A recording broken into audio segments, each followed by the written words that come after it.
you'd have to say Everton got it right tactically at the start of the game, but the game lasts for 90 minutes, and as you said, it goes on, sometimes it can go on for over 100 minutes now with things that are happening. So, it's a shocking result for them off the back of a great result against Newcastle. And, I make him right, Lampard. He's digging out the players.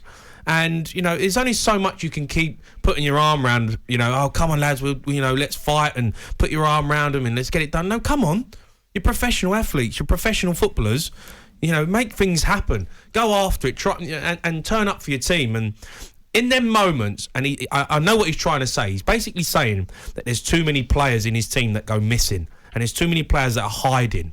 And when you're in poor situations, you really find out the players who you can rely on. You can get players who can run around like headless chickens and make tackles, and that's great, all well and good, well done. But the players who've got the balls to get on the ball in pressurised situations when your back's against the wall and you need someone to say, I will get on it and I'll make the team play and I'll make something happen. They're the players you want when you're in a dogfight, and I don't think Everton have got them players. Ali, do you think that's the problem? I think the problem is, they don't look good enough for this moment in time. I thought until the injury to Andros, I thought they were really, really bright. They were on the front foot. They were very aggressive. They were going for it. But when you don't score in that period, then the sting gets taken out of the game with Andros' injury, which incidentally, by the way, it's strange because my initial reaction was when I saw him going down, I thought it was his ankle ligaments. Then they tell us it's a knee. The fact of the matter is, he still went off on a stretcher, and he didn't. You said he went off on a stretcher, would you? But I think he got helped round by two guys. Now, if that's a cruciate knee ligament, he should be going off on a stretcher. That's a side issue, but it's just something that I saw, and I thought that's not right. Getting back to Everton, yeah. The problem Frank has, and Frank's assessment of it was spot on. It wasn't a 4-goal game, right? It wasn't. I thought Palace were excellent. You and I spoke about it earlier, with just some brilliant individual performances. However, that was a game Everton shouldn't have lost 4-0, but they did seem to lose their way totally, particularly when the second goal went in. Did the heads go down? Yes, I think there was an element of that. Did the belief get knocked out of them? Yes, there was an element of that as well. They've got a fight in their hands. They really have. I honestly thought if they could get Richarlison and Calvert-Lewin on the pitch at the same time, I thought they would be okay. I really do, but I really have got my doubts now, just looking at the way they're defending. Yeah, I look at Everton, and and I think the issue you've got with Lampard is Lampard wants to play a free-flowing, attacking style of football, and that's all well and good when you've got confidence in the side. But this team, his confidence is shot to bits, and they're down in a relegation scrap which they probably didn't think they'd find themselves in.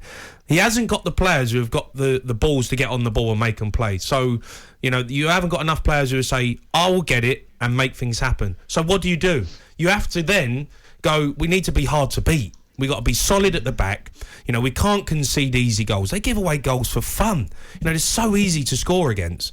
So you've got to make something change. Whether you go, 5-4-1, be hard to beat, because they've got players in the side that will win them game on their own. Anthony Gordon, Richarlison, Calvert-Lewin. They're three players that can do something out in the ordinary, get you a goal and win the game 1-0. And that's all they need to do this season, is just stay in the Premier League. Forget the FA Cup. They've got to stay in the Premier League.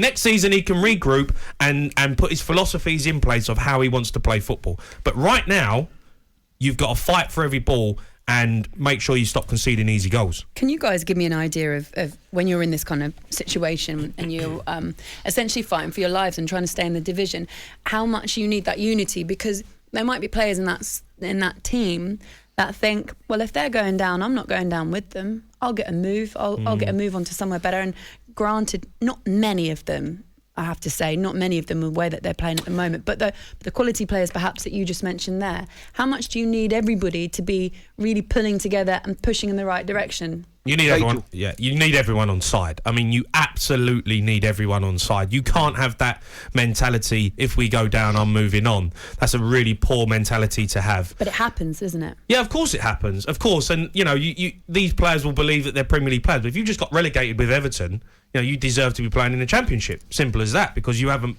pulled your finger out for your club. So you deserve to be where you are. Now, players end up moving on because their wages are too high for the Championship. But You can't have that mentality. You've got to stick together. You know, you've got to get the group in, get the players on side. Whoever the leaders are in that group, I don't know who they are, but whoever they are, need to, you know, pull a little team meeting in the dressing room and say, lads, come on, you know, we've got to do better because this is not good enough. talkSPORT Breakfast with Laura Woods, Monday to Wednesday mornings 6 till 10 on AM, on DAB, via the talkSPORT app and on your smart speaker. talkSPORT.